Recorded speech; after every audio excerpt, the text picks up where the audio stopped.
काश काश कि मैंने ये बुक 20 साल पहले पढ़ी होती।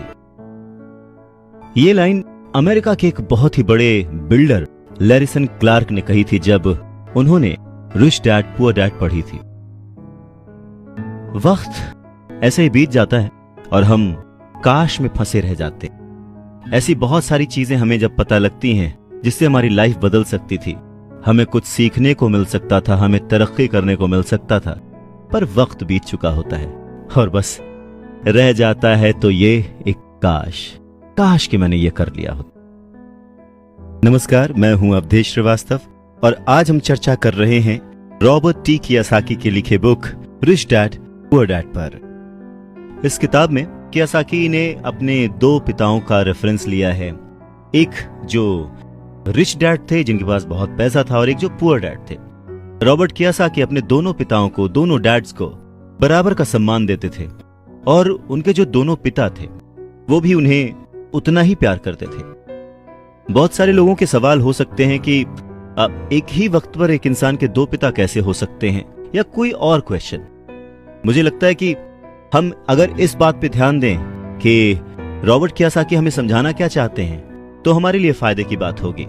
हो सकता है उन्होंने सम्मान लिया हो सकता है उन्होंने अपने मन को पुअर डैड और अपने दिमाग को रिच डैड माना हो, या ये हो सकता है कि एक डैड उनके रहे हों और दूसरे डैड उनके किसी दोस्त के, कुछ भी हो सकता है।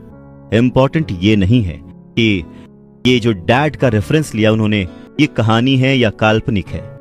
असल बात ये है कि रॉबर्ट कियोसाकी हमें समझाना क्या चाहते हैं, हमें बताना क्या चाहते हैं। चलिए मान लेते हैं कि रॉबर्ट कियोसाकी के दो पिता थे और उनमें से एक बहुत अमीर थे, एक बहुत गरीब थे। रॉबर्ट कियोसाकी कहते हैं कि सोच जो है वो बहुत बड़ा रोल प्ले करती है, और इसी माध्यम से रॉबर्ट कियोसाकी कहते हैं कि हालांकि वो दोनों पिता उनके अपने थे, हालांकि वो दोनों पिता उनका उतने ही शिद्दत से, उतने ही मन से ख्याल रखते थे, उतना ही प्यार करते थे, अपनी जान निछावर करते थे, हमेशा सिखाने की कोशिश करते थे, जिंदगी में आगे बढ़ाने की कोशिश करते थे। पर ऐसा क्यों था कि उनके एक पिता अमीर थे और एक पिता गरीब? सारा खेल सोच का है, सारा खेल नजरिए का है। नजरिया ही इंसान को तरक्की दिला सकता है और नजरिया ही इंसान के जीवन की नाव डुबा सकता है।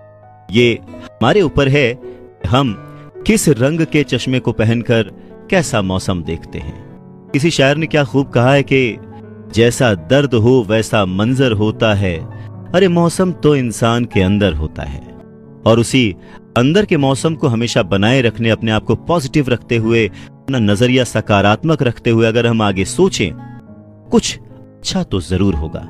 बातें और भी हैं, सुनते रहिए।